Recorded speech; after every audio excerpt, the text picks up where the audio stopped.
ಎಲ್ಲರಿಗೂ ನಮಸ್ಕಾರ. Welcome back to the channel. ನಾನು ಪೂಜಾ ರಾಜೇಶ್. ನಾವಿವತ್ತು ಚಪಾತಿ ಮತ್ತು ಆಲೂ ಗೋಬಿ ಪಲ್ಯ ಮಾಡ್ತಾ ಇದ್ದೀವಿ. ಇದನ್ನು ಮಾಡೋದು ಹೇಗೆ ಅಂತ ನೋಡೋಣ ಬನ್ನಿ. ಹೇಳು. ಎಲ್ಲರಿಗೂ ನಮಸ್ಕಾರ. Welcome back to the channel. ನಾನು ಮುಗ್ಧ. ಇವತ್ತು ನಾವು ಮಾಡೋಣ, ರೊಟ್ಟಿ ಮತ್ತು ಆಲೂ ಗೋಬಿ ಪಲ್ಯ ಮಾಡೋಣ. ರೊಟ್ಟಿ ಮತ್ತೆ ಆಲೂಗೋಬಿ ಪಲ್ಯ ಮಾಡೋಣ. ಇದು ಹೇಳ್ತಲ್ಲ,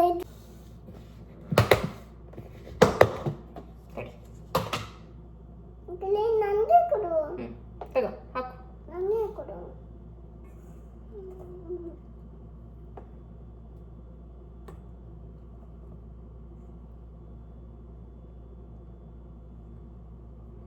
ಸಾಕು ಸಾಕು ಸಾಕು ಬಿಡು. ಮತ್ತೆ ಸಾಕು ಸಾಕು ಬಿಡು ಅಂದೆ. ತಗೋ, ಇದರಲ್ಲಿ ವರ್ಷ. ಒಂದು ಸ್ವಲ್ಪ ಉಪ್ಪನ್ನ ಹಾಕೋಣ. ಹಿಡಿ, ಹಾಕು. ಸಾಕು. ಇದಕ್ಕೆ ಹಾಕಿದ್ರೆ ಅದು ಹಿಟ್ಟಾಗುತ್ತೆ.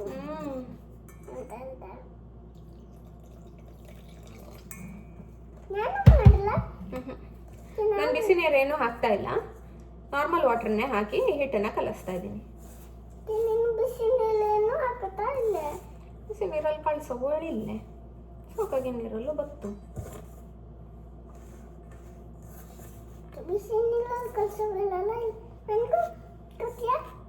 ಕಡಿ. ತಗೋ. ರಸಿ ಕೊಡೋದ ಚೂರು ಮಾಡಿಕೊಡು. ಕಲ್ಸಾದ್ಮೇಲೆ ಚೂರು ಮಾಡಿಕೊಡೇಮ್ಮ. ಕಲ್ಸಾದ್ಮೇಲೆ ಕೊಡ್ತಿ. ನೋಡಿ, ಈ ಥರ ಹಿಟ್ಟನ್ನು ಕಲಸಿ ಒಂದು 15 ನಿಮಿಷ ಇದನ್ನು ರೆಸ್ಟ್ ಮಾಡೋದಕ್ಕೆ ಬಿಡಬೇಕು. ಏನಾದರೂ ಮುಚ್ಚಿ ಇಡಬೇಕು. ಇದನ್ನ ಇವಾಗ ಮುಚ್ಚಿಡ್ತಾ ಇದ್ದೀನಿ. ಮುಗ್ದ ಇಲ್ಲ ಅಂತಂತ ಕಟ್ ಮಾಡಿ ಇಟ್ಕೊಂಡು ಹೇಳು. ಹೇಳ್ತೀಯಾ? ಹಾಂ, ಹೇಳು.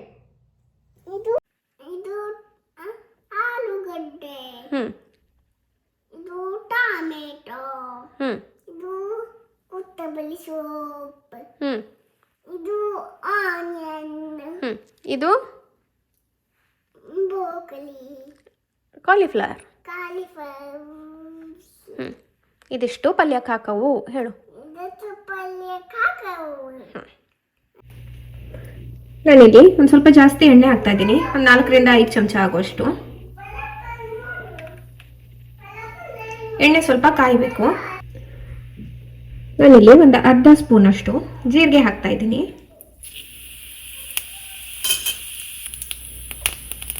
ಇದು ಚಿಟಪಟ ಆದಮೇಲೆ ಕಟ್ ಮಾಡ್ಕೊಂಡಿರುವಂಥ ಈರುಳ್ಳಿನ ಹಾಕ್ತಾ ಇದ್ದೀನಿ.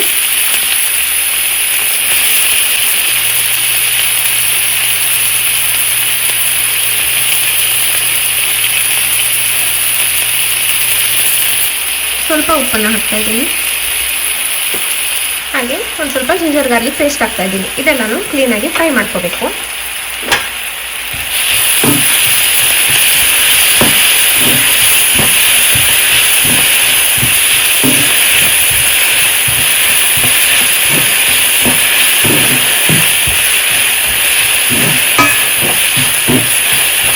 ಹಸಿ ವಾಸನೆ ಎಲ್ಲ ಹೋಗೋ ತನಕ ಇದನ್ನು ಫ್ರೈ ಮಾಡ್ಕೋಬೇಕು.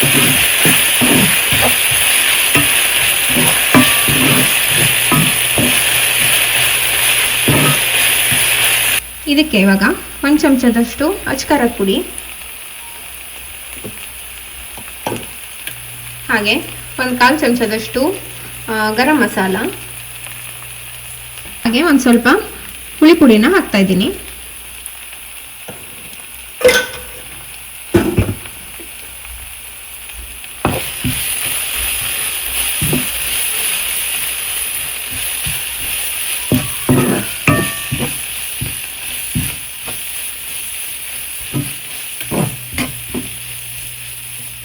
ಇದಕ್ಕೆ ಇವಾಗ ಕಟ್ ಮಾಡ್ಕೊಂಡಿರೋಂಥ ಟೊಮೆಟೊನ ಆ್ಯಡ್ ಮಾಡಬೇಕು.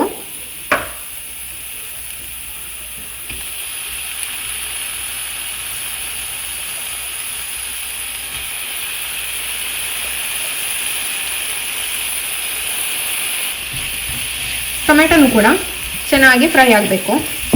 ಹಸಿ ವಾಸನೆ ಎಲ್ಲ ಏನೂ ಇರಬಾರ್ದು. ನೀರೆಲ್ಲ ಏನು ಆ್ಯಡ್ ಮಾಡಬೇಕಂತ ಇಲ್ಲ. ನಾನು ಇದನ್ನು ಪಲ್ಯ ಥರ ಮಾಡ್ತಾ ಇದ್ದೀನಿ, ಗ್ರೇವಿ ಥರ ಅಲ್ಲ. ನೀವು ಗ್ರೇವಿ ಥರ ಮಾಡ್ತೀರಂತಂದರೆ ಈ ಥರ ಫ್ರೈ ಮಾಡಿ ಆದಮೇಲೆ ಇದನ್ನು ರುಬ್ಕೊಳ್ಳಿ. ಇದನ್ನು ಇವಾಗ ಲೋ ಫ್ಲೇಮಲ್ಲಿ ಇಟ್ಟಿದ್ದೀನಿ, ಇದು ಕ್ಲೀನಾಗಿ ಫ್ರೈ ಆಗಲಿ ಅಂತ. ಹಾಗೆ ಈ ಕಡೆ ಮತ್ತೊಂದು ತವಾನ ಇಟ್ಕೊಂಡಿದ್ದೀನಿ. ಇದರಲ್ಲಿ ಆಲೂಗಡ್ಡೆ ಮತ್ತು ಕಾಲಿಫ್ಲವರ್ನ ನಾವು ಕಟ್ ಮಾಡಿ ಇಟ್ಕೊಂಡಿದ್ವಲ್ವ, ಅದನ್ನು ಎಣ್ಣೆ ಹಾಕಿ ಇಲ್ಲಿ ಕ್ಲೀನಾಗಿ ಫ್ರೈ ಮಾಡ್ಕೋಬೇಕು. ಇದಕ್ಕೆ ಮಸಾಲೆಗೆ ಹಾಕಿಬಿಟ್ರೆ ಅದು ಬೇಯುತ್ತೆ. ಬೇಯೋದ್ರಕ್ಕಿಂತ ಎಣ್ಣೆಯಲ್ಲಿ ಸ್ವಲ್ಪ ಫ್ರೈ ಆದರೆ ಟೇಸ್ಟು ಡಿಫ್ರೆಂಟಾಗಿ ಬರುತ್ತೆ, ಚೆನ್ನಾಗಿ ಬರುತ್ತೆ. ಸ್ವಲ್ಪ ಎಣ್ಣೆ ಹಾಕ್ತಾ ಇದ್ದೀನಿ, 1-2 ಚಮಚದಷ್ಟು.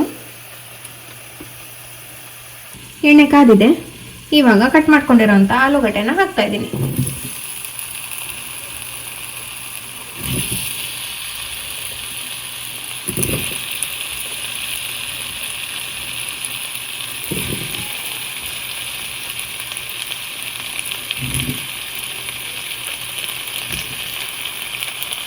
ಇದಕ್ಕೂ ಸ್ವಲ್ಪ ಉಪ್ಪನ್ನು ಹಾಕಿ ಫ್ರೈ ಮಾಡ್ಕೋಬೇಕು.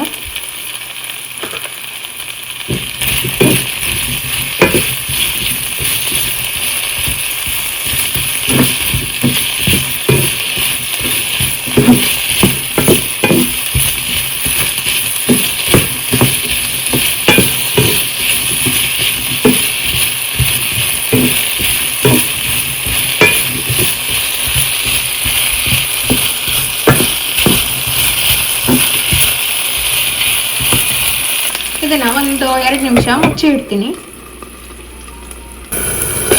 ನೋಡಿ, ಈ ಥರ ಆಗುತ್ತೆ. ಇಷ್ಟಾದರೆ ಸಾಕು, ಚೆನ್ನಾಗಿ ಬೆಂದಿದೆ. ಹಾಗೆ ಬ್ರೌನ್ ಕಲರ್ ಆಗಿದೆಯಲ್ಲ, ಈ ಥರ ಆಗಬೇಕು. ಸ್ವಲ್ಪ ಲೈಟಾಗಿ ಗೋಲ್ಡನ್ ಬ್ರೌನ್ ಬರಬೇಕು. ಈ ಥರ ಆದರೆ ತುಂಬಾ ಟೇಸ್ಟಿಯಾಗಿ ಆಗುತ್ತೆ ಪಲ್ಯ. ಇದನ್ನು ಇವಾಗ ಈ ಮಸಾಲೆಗೆ ಟ್ರಾನ್ಸ್ಫರ್ ಮಾಡ್ತೀನಿ. ಈಗ ಅದು ಎಷ್ಟು ಎಣ್ಣೆ ಇದೆಯೋ ಅಷ್ಟಕ್ಕೇ ಕಾಲಿಫ್ಲವರ್ನ ಹಾಕ್ತಾ ಇದ್ದೀನಿ. ಹಾಕಿ ಮುಚ್ಚಿಡ್ತಾ ಇದ್ದೀನಿ. ಸ್ವಲ್ಪ ಹೊತ್ತು ಬಿಟ್ಟು ಉಪ್ಪನ್ನು ಹಾಕ್ತೀನಿ. ಇವಾಗ ತೊಳೆದಿಟ್ಟಿರೋದ್ರಿಂದ ನೀರೆಲ್ಲ ಇರುತ್ತೆ, ಚಿಟಪಟ ಅನ್ನತ್ತೆ. ಅದಕ್ಕೆ 1-2 ನಿಮಿಷ ಅದನ್ನು ಬಿಟ್ಟು ಆಮೇಲೆ ಉಪ್ಪನ್ನು ಹಾಕ್ತೀನಿ. ಇವಾಗ ಸ್ವಲ್ಪ ಉಪ್ಪನ್ನು ಹಾಕಿ ಇದನ್ನು ಕೂಡ ಸ್ವಲ್ಪ ಫ್ರೈ ಮಾಡ್ಕೋಬೇಕು.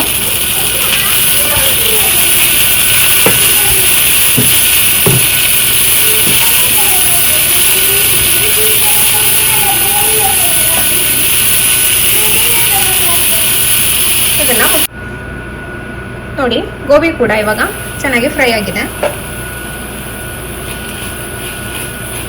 ಇದನ್ನು ಕೂಡ ಇಲ್ಲಿ ಮಾಡ್ಕೊಂಡಿರೋಂಥ ಮಸಾಲೆಗೆ ಆ್ಯಡ್ ಮಾಡಬೇಕು.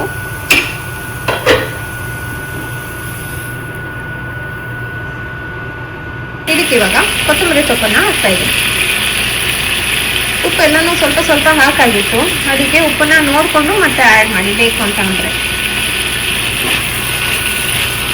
ಎಲ್ಲನೂ ಕ್ಲೀನಾಗಿ ಮಿಕ್ಸ್ ಮಾಡ್ಕೋಬೇಕು.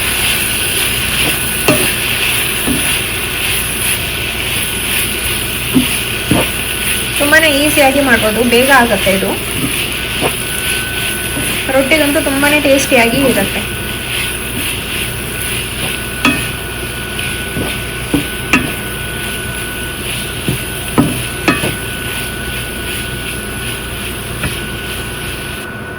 ನೋಡಿ, ಹೀಗಾಗತ್ತೆ. ಇದನ್ನ ಲೋ ಫ್ಲೇಮಲ್ಲೇ 1-2 ನಿಮಿಷ ಹಾಗೇನೆ ಬಿಡಬೇಕು. ಆಲೂಗಡ್ಡೆ ಮತ್ತು ಕಾಲಿಫ್ಲವರ್ ಎಲ್ಲನೂ ಮಸಾಲಾನ ಹಿಡ್ಕೋಬೇಕಲ್ವ, ಅದಕ್ಕೋಸ್ಕರ ಲೋ ಫ್ಲೇಮಲ್ಲೇ ಇದೊಂದು 2 ನಿಮಿಷನ ಬೇಯೋದಕ್ಕೆ ಬಿಡಿ. ನೋಡಿ, ಇದು ಇವಾಗ ಆಗಿದೆ. ಎಲ್ಲನೂ ಮಿಕ್ಸ್ ಮಾಡ್ತಾ ಇದ್ದೀನಿ. ನೋಡಿ, ಈ ಥರ ಆಗುತ್ತೆ. ಇವಾಗ ಗ್ಯಾಸ್ನ ಆಫ್ ಮಾಡಿ ಇಟ್ಟರೆ ಆಯ್ತು. ಕಲಸಿ ಇಟ್ಕೊಂಡಿರೋಂಥ ಹಿಟ್ಟಲ್ಲಿ ಈ ಥರ ಉಂಡೆ ಮಾಡ್ಕೊಂಡಿದ್ದೀನಿ. ನಿಮಗೆ ಯಾವ ಸೈಜಲ್ಲಿ ಬೇಕೋ ಆ ಸೈಜಲ್ಲಿ ಮಾಡ್ಕೊಳ್ಳಿ. ಇದನ್ನು ಇವಾಗ ಲಟ್ಟಿಸ್ಕೋಬೇಕು.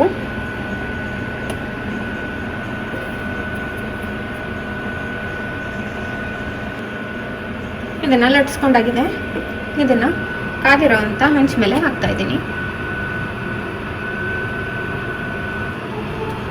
ನೋಡಿ, ಇಲ್ಲಿ ಮೇಲ್ಗಡೆ ಸ್ವಲ್ಪ ಬಬಲ್ ಬಂದಂಗೆ ಕಾಣುತ್ತಲ್ಲ, ಇಷ್ಟು ಬಂದಮೇಲೆ ಇದನ್ನು ಇವಾಗ ತಿರುಗಿಸಿ ಹಾಕಬೇಕು.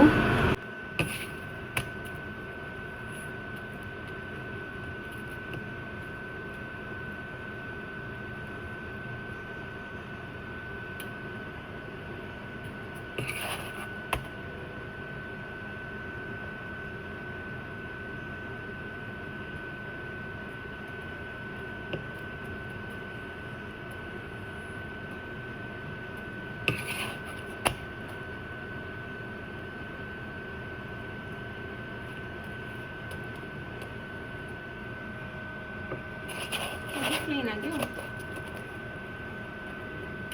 ಹೇಳು. ಇಲ್ಲಿ ಸಿಪ್ಪೆ ಇಚ್ಚಾದಲೆ ಲೈಕ್ ಮಾಡಿ, ಶೇರ್ ಮಾಡಿ, ಸಬ್ಸ್ಕ್ರೈಬ್ ಮಾಡಿ ವಿಡಿಯೋ ಮಾಡಿ ಮುಂದಿನ ವಿಡಿಯೋದಲ್ಲಿ